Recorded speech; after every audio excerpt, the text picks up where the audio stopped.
Caleidoscopio, una lectura por placer y en libertad. ¿Qué tal? ¿Cómo están? Bienvenidos a una nueva emisión de Caleidoscopio, un espacio de lectores para lectores. Hoy nos toca transmitir desde un lugar increíble en la Universidad del Claustro de Sor Juana. Nos encontramos en el Museo de Sitio y es un lugar increíble. Les vamos a poner información acerca del lugar y los invitamos, de verdad, vengan a conocerlo, no se van a arrepentir. Y también hoy tenemos una actividad increíble también, muy importante, que a mí se me hace muy interesante y que tiene que ver con literatura, pero con arte, pero con política, bueno, esta obra que vamos a tener hoy es rica en muchos sentidos. Y para acompañarnos en esta entrevista, está aquí con nosotros nuestro amigo Daniel Rodríguez Barrón. Muchas gracias por la invitación y yo estoy encantado de estar con ustedes. Bien, pues vamos a empezar. Iniciamos con una breve semblanza de nuestro autor para que ustedes lo conozcan y sepan más de él.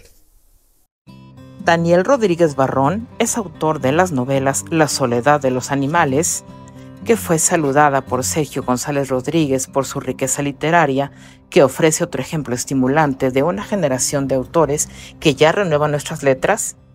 Por Luis Felipe Lomelí, si usted leyó la primera novela de Chuck Palahniuk, Fight Club, tendrá la misma sensación de vértigo. Y Retrato de mi madre con perros, una novela de 2019 que anunció la pandemia de 2020 en palabras de Sebastián Pineda Buitrago para El Tiempo de Colombia. En el 2002, Daniel recibió el Premio Nacional de Dramaturgia Joven Gerardo Mancebo del Castillo por la obra La luna vista por los muertos. Y en el 2008, el Premio Nacional de Periodismo por el documental para televisión Disidencia sin fin. También ha publicado ensayos como Retablo portátil, donde cruza la crítica de arte y de literatura con la autobiografía, y el libro de cuentos Los mataderos de la noche, del que se ha escrito. El lector descubrirá que el fabulista mexicano posee un exquisito sentido de la potencia verbal y una asombrosa habilidad para crear momentos de empatía que son a un tiempo perturbadores y misteriosamente gozosos. Publishers Weekly. Daniel ha formado parte del Sistema Nacional de Creadores de Arte y Manual de Resurrección para Vagabundos y Profetas es su novela más reciente. Daniel, bienvenido. Muchas gracias. Vamos a empezar con unas preguntas que son clásicas ya aquí en el programa. Ajá. Y que son de interés de nuestra audiencia, que tienen que ver con tu acercamiento a la lectura. ¿Cómo fue tu acercamiento a la lectura? ¿A qué edad? ¿Con qué obra? ¿Cuál fue la experiencia? Fue muy espontáneo y fue muy natural. Yo era lector de cómics, creo que no tiene nada de malo. Compraba El Hombre Araña, Los Cuatro Fantásticos, los mismos superhéroes que ahorita siguen estando más o menos en boga, pero mi papá hizo algo muy extraño, no sé por qué se le ocurrió, pero fue empastarlos, y entonces se convirtieron en una suerte como de pequeño libro, o no de pequeño, de pronto eran tomotes, en donde iban numerados perfectamente. Yo los tenía el 1, el 2, el 3, el 4, y ya encuadernados a mí me parecía como un objeto, un bellísimo objeto que sigo guardando en mi casa, y los leía con mucho interés. Y ahí te puedo asegurar que incluso empezó el asunto de la escritura, porque el Hombre Araña decía: mándame tus cartas para que te felicite el día de tu cumpleaños. Okay. Y yo recuerdo perfectamente bien que le escribí una carta larguísima contándole mis penas de 5 años, a los 5 o 6 años, toda mi tragedia personal. Y mi papá nuevamente tuvo el buen tino de echarla en el correo y de mandarla. Y salió, la primera vez que vi mi nombre publicado, lo vi en un cómic del Hombre Araña, diciendo: felicidades al niño Daniel Rodríguez Barrón por su cumpleaños, no sé, 6, 5, cosas así. No me lo vas a creer, pero donde hacían y distribuían esos cómics era en el periódico Novedades, donde yo años después publicaría por primera vez en un suplemento cultural. Increíble. Entonces, por ahí iba. Claro, ya el salto, digamos, fue hacia la secundaria, hacia la preparatoria, donde creo que tuve muy buenos maestros y donde además se hacían cosas muy interesantes. No sé si todavía, supongo que sí. La SEP rentaba pequeños camioncitos o eran de ellos, no lo sé, y nos llevaban a museos, nos llevaban al teatro, nos llevaban a Chapultepec, y ahí comencé a interesarme, por ejemplo, los murales que van a salir en mi novela, los vi por primera vez a esas edades, ¿no? Llevado por algún maestro que ni siquiera tenía un conocimiento muy profundo, era el maestro de literatura, era el maestro de español, se decía, y que tenían, de pronto nos hablaban, pues aquí está esto, aquí está este héroe, aquí está aquello, y a mí me pareció pues maravilloso. Yo no podía creer que esos monigotes, lo digo no en un sentido peyorativo, pero yo era un niño, entonces imagínate ver esos murales y esos hombres y mujeres pintados que salían de mi cómic, que eran también bonitos, a convertirse en héroes de la patria y a tenerlos frente a mí como que decía, ¿qué está pasando? ¿Qué es esto? Y ahí creo que empezó a forjarse, a gestarse la idea de ver cosas, de escribir, de leer, ¿no? Creo que desde luego lo primero es leer. Perfecto. Ahora, más recientemente, ¿tienes algún ritual para leer, alguna maña, algún gusto? Yo te diría solo una cosa, lápiz en mano. Yo necesito subrayar, necesito apuntar.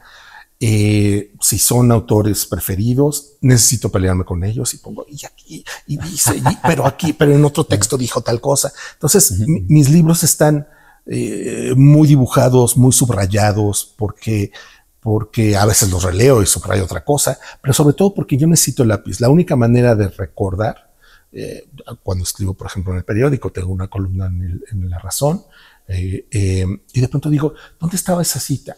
Pues claro, en tal libro. Y lo recuerdo perfecto porque ya sé que lo subrayé, sé que ahí estaba. Y casi nunca al menos todavía, ya veremos en unos 10, 15 años, pero todavía no me falla la memoria y digo, ahí era donde estaba y ahí está. Entonces el lápiz, yo necesito tener un lápiz en mano. Es más, si no está, si ahorita por ejemplo me regalases un libro y yo empezar a leerlo, siento que no lo estoy leyendo bien.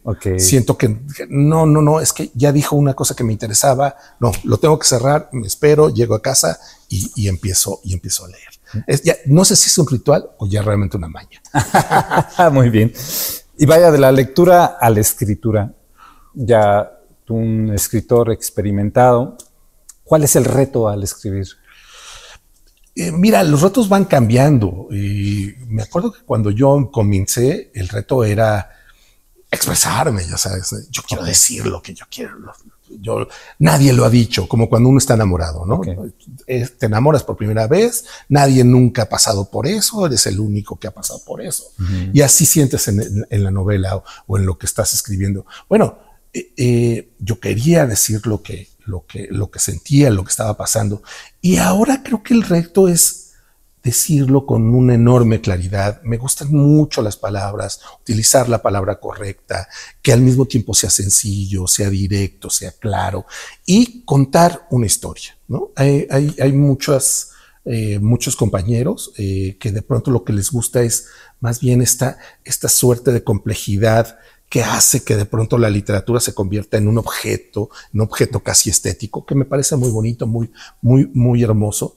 Pero yo lo digo sin ambajes, me quedé en el siglo XIX. Para mí las historias todavía siguen diciendo algo. Los personajes tienen que contar algo, los personajes tienen que vivir algo para que el lector se sienta reconocido, para que esa subjetividad del personaje penetre en la subjetividad del lector y diga, yo viví eso, a mí me pasó eso, alguien me contó lo mismo. Es decir, de pronto sientes que estás en una suerte como de cofradía, de amistosa, donde todo el mundo se cuenta sus cosas y de esa manera entendemos a los demás y el mundo en el que vivimos. Es nuestra manera de entender el mundo, la lectura y la escritura. Entonces, ¿cuál es el reto ahora? Contar historias donde el lector sienta que está dentro de un mundo, sienta que le están ocurriendo cosas y siente que va a pasar algo, ¿no? Bien, excelente. Pues permíteme comentarte un poco de la audiencia que te está mirando en este momento. Son docentes frente a grupo, en todo el Estado de México. Están acostumbrados al arte, a la literatura, tienen certámenes, participan, pero también están en un proyecto educativo con algunas claves interesantes. la lectura de la realidad y la problematización de esa realidad y el pensamiento crítico, que son cosas que aún no decimos el nombre de la obra, pero ahí vamos porque es muy interesante el título, pero que tienen que ver con todo esto. Claro. Entonces no les es ajeno y por eso pensamos que es una obra extraordinaria para que la conozcan y la puedan leer. Y bien, entrando de lleno, permítanme mostrarles lo que vamos a conocer el día de hoy. Está excelente, tiene un diseño editorial Precioso. Eso sí lo puedo decir yo. increíble. Lo platicábamos con el autor, con un tipo de letra, un interlineado perfecto para los que tenemos la vista cansada, ¿no? Y para los que no también. Entonces es muy cómodo y está increíble el diseño editorial. Pero quiero detenerme un poco en el título. El título dice muchas cosas. Manual de resurrección para vagabundos y profetas. Cuando yo lo leo, manual, una guía, resurrección es una alternativa, una segunda oportunidad. Vagabundo, pienso en aquel que va contra el sistema, que no hace lo que todo mundo espera. Y los profetas, un poco de manipulación, poder. Vaya, cada quien puede tener su concepción. Ahí lo tienes listo. ¿Por qué este título? Bueno, porque tú sabes que muchos filósofos, muchos escritores, muchas personas comunes y corrientes dividen el mundo en dos. A veces de manera un poco trivial y vulgar, los calvos y los que tienen pelo, los gordos y los flacos, los chaparritos y los altos, pero hay muchos escritores que dicen, por ejemplo, Tolstoy dice el zorro y el erizo, es decir, el zorro que sabe muchas cosas y que puede meterse por muchos lados, y el erizo solo sabe una cosa, que es enconcharse, pero como tiene esos erizos no lo puedes atrapar, ¿no? Los aristotélicos y los platónicos, ¿no? Que además dice Nietzsche que ya naces siendo o aristotélico o platónico, cosa que me gusta mucho. Pero yo lo que a lo largo de mi vida, de mis estudios, de la gente que he conocido, me parece que hay dos grupos, los vagos y los profetas. ¿Cuáles son los vagos? Los vagos soy yo. Los vagos son aquellos que andan por la vida buscando qué hacer, buscando conocimiento, buscando cómo ejercerlo, que se interesan por todo, la música, la pintura, el arte. A lo mejor no se convierten en expertos en nada de ello, pero es porque su interés los lleva a hacer miles de cosas.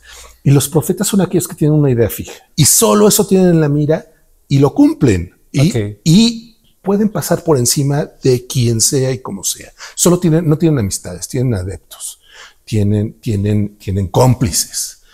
En cambio, los vagos son aquellos que se reúnen con otros, hablan, conversan, se pierden, luego los vuelves a ver por aquí, por allá. Entonces, para mí está dividido en estos dos grupos de hombres y de mujeres, por supuesto. Estos que quieren y que tienen una libertad absoluta, a pesar incluso de sí mismos, porque a lo mejor ni siquiera la piden o la quieren incluso conservar.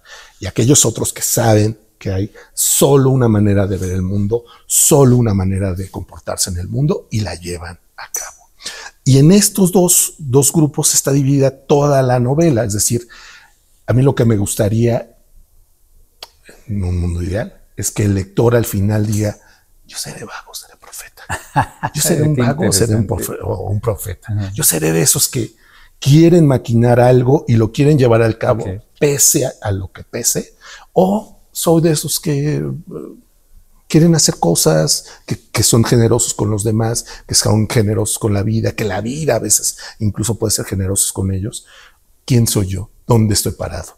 Y por supuesto pongo a dos grandes personajes, a Emilio Dreyfus, que es un anarquista que estuvo aquí en México. Se sabe muy poco de él, excepto que era un hombre de barba muy larga, blanca, él vestía todo de blanco, decían que tocaba, aquí que tenemos un piano atrás, decían que podía tocar una zona, inventar una sonata completa mientras la estaba tocando, cosa que me parece absolutamente genial. Y luego, claro, Diego Rivera, que lo conocemos todos. Nunca voy a decir quién es el vago y quién es el profeta, pero es una lucha entre esos dos hombres, entre el hombre que quiere actuar en la vida social, que quiere cambiarla, a veces incluso de manera violenta, y el hombre que actúa desde el arte diciendo ¿Cómo podemos transformar esto de manera quizás de manera paulatina, de manera estética? ¿Cómo hacer de este mundo un mundo estético? Entonces tenemos estos dos hombres que se van enfrentando a lo largo, casi te diría del siglo XX, no porque resuciten, sino porque un cuadro perdido va teniendo distintos dueños, lo van viendo distintas personas a lo largo del siglo XX y a través de esa visión van encontrándose cosas distintas, van emocionándose por el arte, por la filosofía, por la política y creando un mundo personal. Increíble. Bien, un poco reflexionando, cuando uno intenta conocer una obra, pues los medios electrónicos es una fuente importante. Ajá. Y encontramos que es un thriller intelectual, que es una novela negra, que tiene muchas etiquetas y a veces creo que confunden al lector y se puede incluso alejar porque dice, no, pues no sé qué es la novela negra, si es un thriller intelectual, pues no soy intelectual. Entonces, me parece que ahorita esta explicación, hablar de la obra como esto, como una historia. Es una historia. Que va a encontrar uno, incluso divertirse con eso, que soy vago, soy profeta. Claro. Es lo importante. Yo creo que a mí me gusta pensar que la novela tiene sentido del humor, por ejemplo, y que se ríe mucho de esas categorías, del artista, del vago, del profeta, del anarquista. No que se ríe por burlarse de sus acciones, sino que tiene una autocrítica y que de pronto decide, hay límites dentro de todo lo que hacemos y dentro de todo lo que decimos. Entonces, yo lo que creo es que es una historia. Deja tú si es intelectual, deja tú si es un thriller. Eso está muy bien. Entiendo a los críticos que lo han manejado así, porque creo que es la manera también de que es su lectura, ¿no? Claro. Pero cada lector, cada uno de ustedes va a tener su propia lectura y le van a interesar cosas completamente distintas. Va a haber gente a la que le interese solamente el cuadro Disque Perdido de Diego Rivera. Pero, como digo, pasa la novela a lo largo casi de todo el siglo XX. Entonces alguien a lo mejor se va a interesar por el cuento, por el relato que es de los 30, que son dos niñas, una jorobadita y una niña vendedora de telas, que no tiene nada que ver con el mundo del arte ni con el mundo de la política. Correcto. Pero son dos niñitas que quieren cambiar su propia condición de trabajadoras manuales, por ejemplo. O hay alguien que a lo mejor va a decir, a mí lo que me interesa es la logia Quetzalcóatl, donde estuvo Diego Rivera, y hasta se van a preguntar, ¿estuvo? ¿Es real o este señor es una ficción? ¿No? Claro. Entonces vas a tener distintos niveles en donde tú te vas a interesar por lo que quieras. Los críticos y los que han publicado se han interesado por cosas en específicas. Lo agradezco enormemente, tú lo sabes, pero creo que hay muchas maneras de leer y que cada quien tiene la propia. Entonces a mí me gustaría que se aventaran a leerlo, que se adentraran a la novela sin ningún prejuicio, que dijeran yo no sé si es un thriller, no sé si es una novela política, no sé. Yo solo creo que me van a contar una historia. Y de hecho, muchas historias. La técnica o lo que intenté hacer en esta novela es jugar con algo que no estoy inventando el hilo negro, con algo que se hace en el Quijote, con algo que se hace en Las Mil y Una Noches. Y es que cada personaje cuenta un cuento. Okay. O sea, hay una investigadora que se llama Meche Pastrana que está investigando el crimen del Gordo Mayo, que es un crítico de arte, y entonces al ir investigando va entrevistando a distintos personajes, y esos personajes te dicen, mira, yo lo que sé es esto, y entonces contamos una historia, la historia de los años 20 en México, la historia de los años 30 en México, de los años 60 en México, pero son con cada personaje. Okay. Y esas historias a veces se contradicen, se contraponen, los personajes dicen, no, este no era tan bueno, cuando el anterior ya nos dijo que era buenísimo, y entonces lo que tienes es un caleidoscopio, en el cual tú vas a ir moviendo el caleidoscopio y conformando tu propia historia, porque cada vez que lo mueves, los espejitos van a caer de manera distinta, y el que era azul y estaba arriba va a caer abajo, etcétera, etcétera, etcétera. Y de esa manera vas a tener me gustaría creer, un pequeño universo que es la novela, donde hay un montón de personajes que hablan de un montón de cosas, no solo del anarquismo, no solo de la pintura, no solo a mí me interesan Me interesa la persona real, la persona que tiene que convivir. Okay. Meche Pastrana tiene a su padre enfermo, tiene que llevarlo al hospital y lo lleva a un hospital público y ve cómo se manejan las cosas en un hospital público, ve cómo tiene que pedirle ayuda a una enfermera, es decir, cosas del día a día, ¿no? Día a día. Entonces, no nos asustemos con la crítica. Perfecto, muy bien.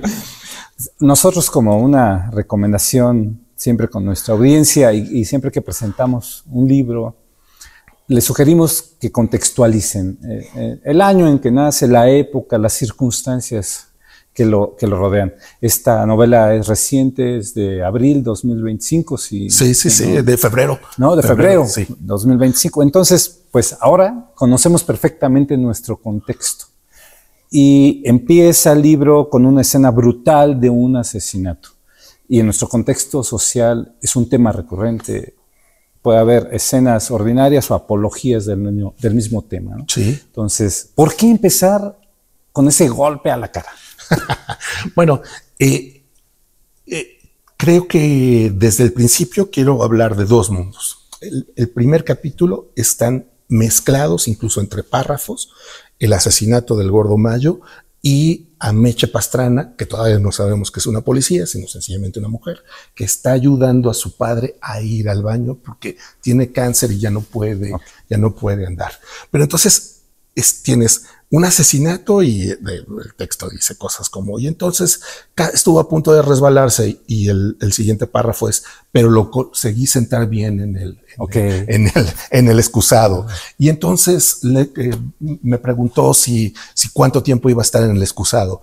Y es en realidad el crítico que dice, ¿cuánto tiempo más voy a estar aquí muriendo en este lodazal, etcétera, etcétera, ¿no? Entonces, hay una confrontación de dos mundos. El mundo académico, el mundo donde todo tiene una respuesta, donde todo parece encajar y que de pronto se rompe porque hay un asesinato, y el mundo donde es una mujer que está ayudando a su padre anciano, que no tiene nada que ver con el mundo académico, que no son instruidos, que no son leídos, que son simples y sencillamente policías.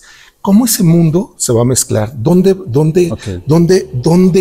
van a llegar a un punto en el que esos dos mundos encuentren una suerte como de equilibrio? Y eso es una de las cosas que a mí me gustan, o que me gustaría que los lectores les gustara más de la novela. Es decir, como una policía, porque además mi personaje es una mujer, Meche Pastrana, una policía de pronto se va a enfrentar a una situación en donde solamente va a hablar con doctores en estéticas, con críticos de arte, con escritores. Una policía, ¿cómo lo va a tomar? ¿Qué le van a decir? Y entonces hay unos diálogos, me gustaría creer una confrontación entre estos dos valores, ¿no? El de la literatura, el conocimiento y el mundo de todos los días, ¿no? Y la policía se empeña en decir, no sé si ustedes realmente están viendo el mundo o están viendo solamente su cabeza. Todo el tiempo está pensando en eso, porque además después le dan un diario, el diario del Gordo Mayo, y ella está leyendo el diario.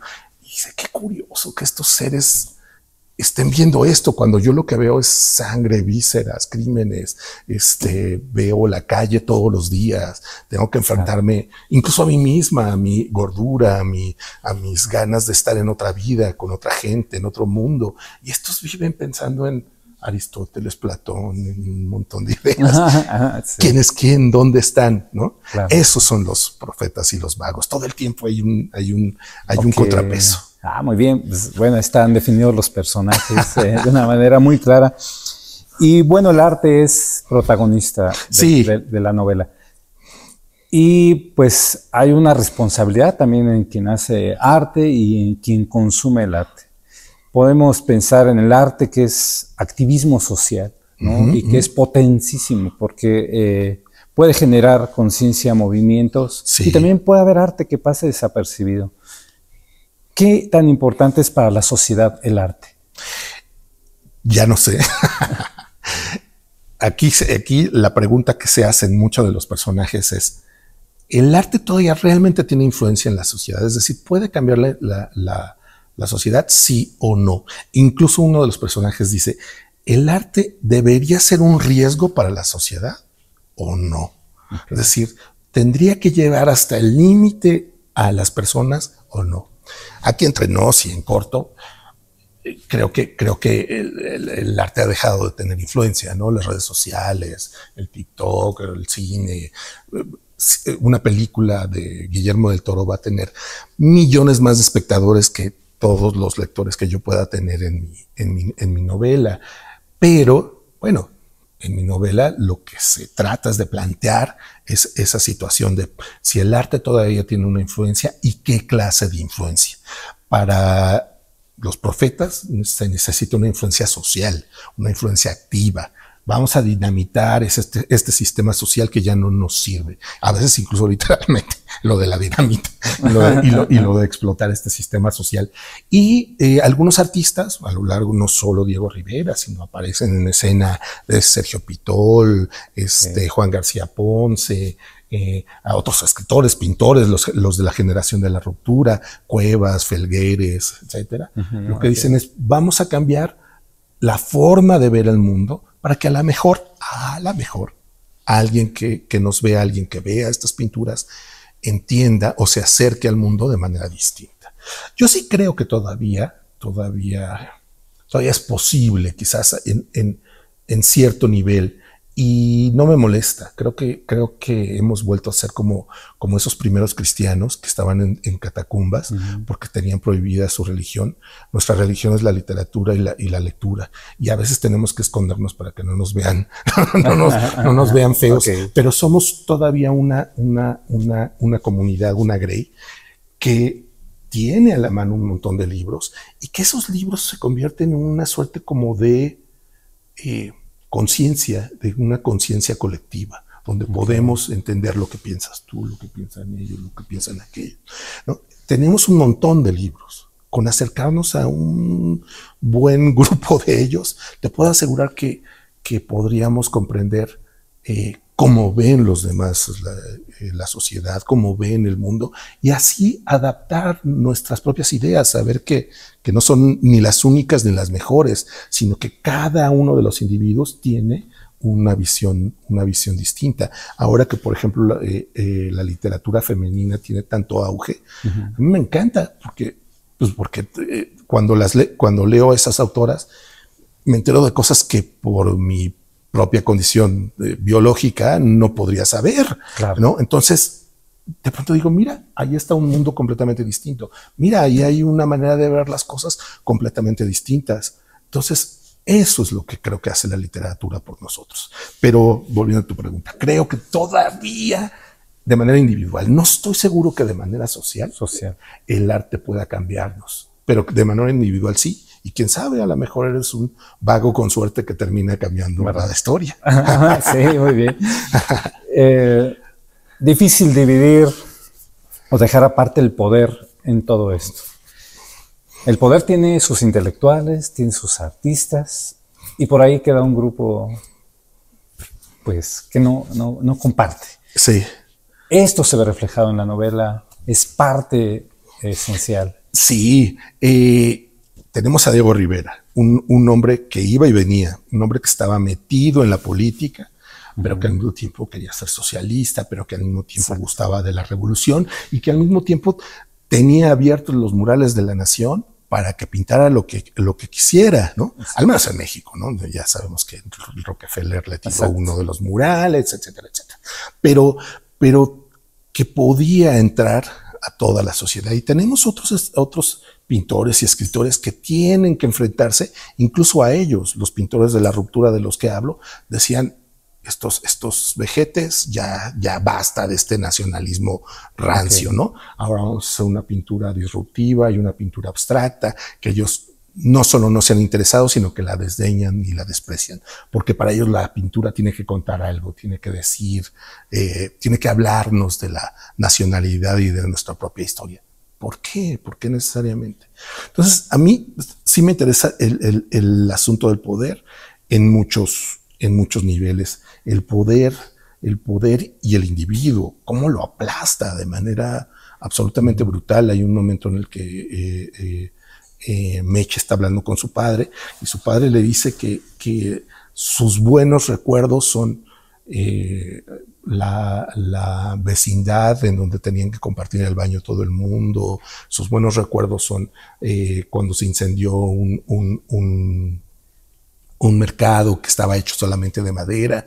Y Meche va pensando, qué terrible que lo que esté diciendo que son sus buenos recuerdos sea la pobreza, el desarraigo, la violencia, que todo eso se convierta en algo que a él le parece digno de recordar. Entonces, ella toma conciencia de cuáles, incluso déjame decir unas palabras que quizás ya suenan a prohibidas y ya suenan a demodé, pero incluso me gustaría creer que ella toma conciencia de clase, de su clase social a lo largo de la novela. Porque además se tiene que enfrentar con estos artistas y académicos que tienen una vida completamente distinta. Claro. Y entonces ella dice, yo no soy esto. No, yo soy mejor. Sencillamente dice, qué increíble que haya un mundo, porque además ellos están en un pueblo que se llama San Dionisio Xipetotec, que obviamente lo invento, en donde tienen una comuna, donde quieren estudiar de manera tan profunda el arte, que tienen que aislarse y crear una especie de comuna en donde solamente están esos grandes pensadores y hablan de pintura y de escritura, etcétera, etcétera. Entonces ella tiene que subir hasta Santiago Xipetotec para entrevistarlos, y ella dice, ¿Qué mundo es este? ¿Por qué tienen que alejarse? ¿Por qué tienen que esconderse? ¿Por qué no viven con nosotros? ¿No? Okay. Y hay una confrontación todo el tiempo entre profetas y vagos. Excelente. Muy bien. Algunas preguntas que nos hicieron a un grupo de compañeros que comparten con nosotros. Nos decían, pregúntenle al autor, ¿qué tiempo le llevó a escribir su novela? ¿Cuál fue su proceso? Pues mira, lo que pasa es que creo que las novelas las llevas cargando durante mucho tiempo. Como te decía hace rato, yo creo que la primera vez que yo vi un mural de Diego Rivera, pues fue cuando yo era niño y me llevaban en esos camioncitos de la SEP. Vete tú a saber, a lo mejor ahí comenzó verdaderamente el germen de la novela, pero sin llevar las cosas a la metafísica y decir, sí, desde antes de nacer, seguramente ya la había planeado. Digamos, hay un momento en el que sí tengo claro que tenía una novela entre las manos, y es que voy a una exposición aquí en Bellas Artes que se llamaba Pinta la Revolución, y ahí me compro el catálogo, y en el catálogo dice que Diego Rivera estuvo en una logia de Rosacruces, o sea, realmente estuvo en una logia. Y lo que pienso es como un compañero que me decía hace un momento, ¿cómo es posible que un hombre, que un ateo, que un hombre materialista, comunista, marxista, de pronto estuviera en un club de teosofía y estuviera pensando en que el espíritu y... No lo puedo entender. Y en ese mismo catálogo veo que en un mural que está pintado en la SEP, en la antigua SEP, ahora creo que el museo se llama Museo del Muralismo Vivo o algo así, hay un anarquista que es Emilio Dreyfus. Entonces ahí digo, espérame, yo aquí tengo una novela. ¿Cómo es posible que Diego Rivera estuvo en una logia? ¿Y cómo es posible que se burla? Porque además se burla de él, lo pone con un cono en la cabeza, que es un símbolo de locura, y lo pone como si estuviera bendiciendo con los 3 deditos. Ahí lo puede ver cualquiera, ahí está en ese museo. Y además se está riendo de otros intelectuales en el mismo panel. Está Vasconcelos de espaldas sentado en un elefante blanco, ni más ni menos. Está una cantante argentina que está barriendo, se está burlando de la intelectualidad. Y lo que yo pensaba es, a ver, él formaba parte de la intelectualidad y él formaba parte de los grupos más prestigiosos y más importantes de la intelectualidad de su época, y de pronto se burla de todos estos. ¿Por qué? ¿Cómo? ¿Qué pasó aquí? Y aunque no lo sé, pues lo invento. Muy bien, escribo una novela para explicarme a mí mismo qué pasaba en este pequeño grupo. Y como tampoco se sabe mucho de Dreyfus, digo, tengo tengo carta blanca. Puedo decir lo que yo quiera porque no se sabe mucho. Entonces, pues aquí puedo meter yo la mano y tengo la confrontación entre dos hombres, uno de la vida, como decía antes, de la vida activa, de la vida política, y otro del espíritu, porque ahora resulta que nuestro Diego Rivera era Rosa Cruz. Paréntesis, nuestro autor, un documental premiado. Sí. Excelente. Véanlo. ¿Cómo se llama el documental? El documental se llama Felgueres o Disidencia sin fin. Y fíjate, por ejemplo, ahorita que me acabas de preguntar, ¿en qué momento empiezas la novela? Bueno, Disidencia sin fin es un documental que está en YouTube, lo puede ver cualquier persona, está en la página del Premio Nacional de Periodismo, y entrevisté a los que en ese momento todavía estaban vivos, de la generación de la ruptura de los pintores. Entonces yo ya estaba haciendo la novela. Yo ya estaba preguntándoles directamente a Cuevas, directamente a Rojo, directamente a Felgueres, ¿cómo veían ustedes a Diego Rivera? ¿Cómo veían el nacionalismo? Y ellos eran los que me decían, no, bueno, para nosotros era la momisa. Nosotros ya no queríamos hacer absolutamente eso, queríamos tirar esa idea de la pintura, queríamos crear otras cosas. Supongo que ahí yo ya estaba haciendo la novela al menos para mí mismo. Ni siquiera lo sabía, pero ahí tengo las palabras ya de estos autores. Sí. Los otros escritores que salen en la novela, García Ponce, Sergio Pitol, los entrevisté también en alguna ocasión. Entonces quizás ahí dije, mira, lo que me están diciendo puede servirme. Es un buen antecedente para entrarle a la novela un poquito más. Exacto, yo creo que a lo mejor podrías ver el documental y escuchar en las propias palabras de Rojo, de Felgueres, lo que pensaban sobre la pintura de la época y sobre la pintura nacionalista, porque creo que a lo mejor sí, ya le puedes entrar después a la novela. Pero insisto, no hay que tener miedo, no se tiene que saber eso, no se tiene que tener ninguna maestría ni ningún doctorado para poder leer, porque entonces si no estamos un poco amolados. Claro, la lectura, como dicen acá en nuestro pueblo, es por placer y en libertad, ¿no? Por placer y en libertad, así tiene que ser, porque además la literatura te libera o tendría que liberarte. Entonces creo que sí. Muy bien. También otras de las preguntas que nos pidieron hacerle a nuestro invitado es que ya de alguna manera se dijo algo. ¿Qué esperas que dé al lector esta novela? Solo preguntarse eso, preguntarse si a lo mejor es el lector un vago o un profeta, y preguntarse cuál es si ya el arte no influye en nuestra sociedad tal como lo podía hacer antes, si al menos influye en ti. Si cuando tú lees una novela, cuando oyes un pasaje de música, te cambia o piensas distinto, ¿no? Eso me gustaría que se lo preguntaran, pues, porque es lo que los personajes se preguntan. Y bueno, está increíble que nos podamos ubicar como vago o como profeta, eso se me hace muy divertido. Sí, bien, ahora un poco más a la parte personal de la novela. Toda obra está ligada a personas cercanas al autor. Sí. En este caso, ¿qué sucedió? ¿Quién influye? ¿Quién puede formar parte de esta? Quizás no directa o indirecta, pero siempre hay alguien, un ser querido, un amigo, no sé.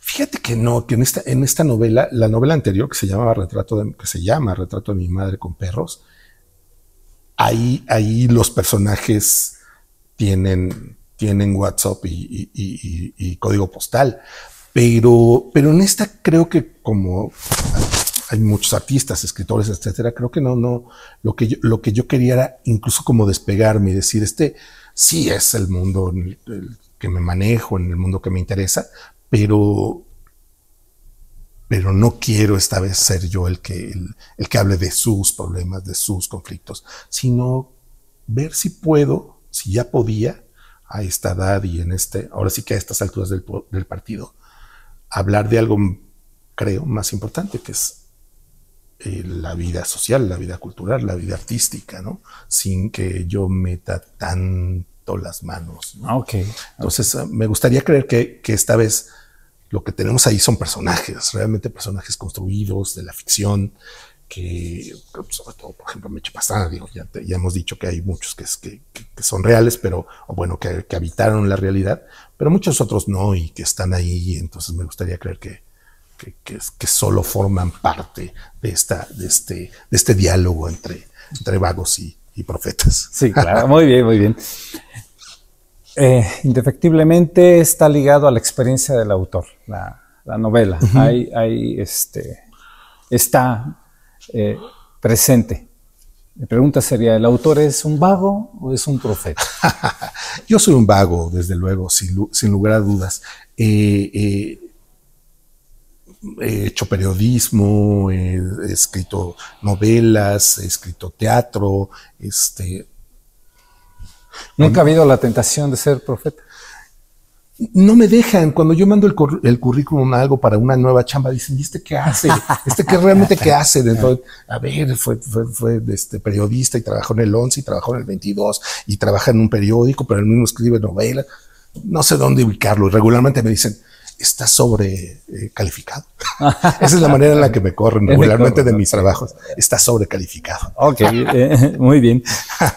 Hay más obras, ¿no? Además del manual, tenemos La soledad de los animales, Retrato de mi madre con perros y el libro de cuentos incidentes. Así es. Hay más, incluso. Hay ensayos. Hay un ensayo que me interesa mucho, que se llama Retablo portátil, porque finalmente es como el lado B de esta novela. Ahí sí, el que habla es Daniel Rodríguez Barrón sobre los libros y las pinturas que ha visto, okay, los libros de los que ha leído, las obras del teatro a las que ha asistido, y lo trato de hacer a través de una narrativa, no de que sea un ensayo formal en el sentido de voy a hablar de tal cosa, okay, sino es un Daniel Rodríguez que está lloviendo y dice, ¿y ahora qué hago? Me voy a refugiar. Se refugia en un teatro y entonces comienza a hablar de lo que está viendo Chejo en ese momento y relacionarlo con lo que leyó antier o lo que vio el otro día, ¿no? Oh, increíble, bueno, pues multifacético, ¿no? Bueno, los medios, el teatro son tan diferentes, pero tienen la función de informar, de transmitir conocimiento. De ponerte un espejo y de decir, mira, ¿qué ves? ¿Qué ves? En el caso de la novela, ¿qué ves? Un profeta o un vago, pero en muchos otros es, ¿qué ves aquí? ¿Qué ves aquí? ¿Dónde estás parado? ¿Qué crees? ¿Qué imaginas? ¿Qué de lo que crees realmente lo crees? ¿O estás nada más tratando de tener una conversación con tu gente en la oficina, etcétera, etcétera, ¿no? Muy bien. Bueno, querida audiencia, pues ahí tienen a nuestro autor el día de hoy. Espero que hasta este momento les haya sido de su agrado, porque yo estoy fascinado. ¿Dónde podemos conseguir el libro? Está en todas las librerías, en el Fondo de Cultura, en Gandhi, en Péndulo, está en todas las librerías. En plataformas, Amazon. Amazon no, todavía no está, pero esperemos que esté. Está en Busca Libre, que es una plataforma exclusivamente de libros que lo mandan a todas partes. Creo que está en toda Latinoamérica. Busca Libre, así es que podría funcionar como un Amazon, pero está, digamos que se puede conseguir. La gente que lo ponga en el internet, seguro que se va a encontrar un lugar en donde se lo puedan o mandar o ir ellos mismos a comprarlo. Daniel, ¿dónde te vas a presentar? ¿Qué actividades vienen? Viene este sábado en Pachuca, voy a estar en la feria del libro, presentando este libro, y en diciembre, el 1 de diciembre, voy a estar en la feria del libro de Guadalajara. Ya ahí se va a cerrar la publicidad de este libro. Va a ser prácticamente todo el año. Si se editó en febrero, terminamos en diciembre y a ver qué sigue. Muy bien, excelente. Pues mucho éxito. Muchas gracias. Nosotros estamos encantados con tu visita al programa y pues deseamos que le vaya muy bien a la novela, te vaya muy bien a ti y que le sirva a todos los maestros y maestras que nos están viendo. Y por último, para cerrar la entrevista, pedirte un último mensaje para la audiencia que nos mira el día de hoy. Que los maestros son absolutamente importantes. Yo estoy convencido de que sin mis maestros Ni siquiera estoy hablando de la universidad y esto, sino de la primaria. Yo tenía una maestra que se llamaba Lulú, que cuando terminabas los cursos te regalaba un libro imposible de leer. Yo tengo Azul de Darío y no lo podía leer porque yo era un niño pero lo pude leer mucho tiempo después, y después me pareció un gesto muy hermoso que me sigo acordando que se llamaba Lulú, me sigo acordando más o menos de su figura, y me sigo acordando que me dio un libro de Darío, a pesar de que tengo 55 años y que pasó hace mucho tiempo.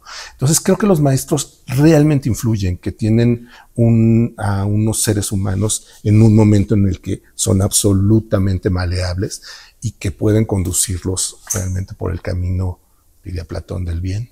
Entonces, creo que tienen un trabajal y una responsabilidad increíble entre sus manos, y que ahí está el cambio entre ser un vago y un profeta. Muy bien. Ellos pueden influir en eso.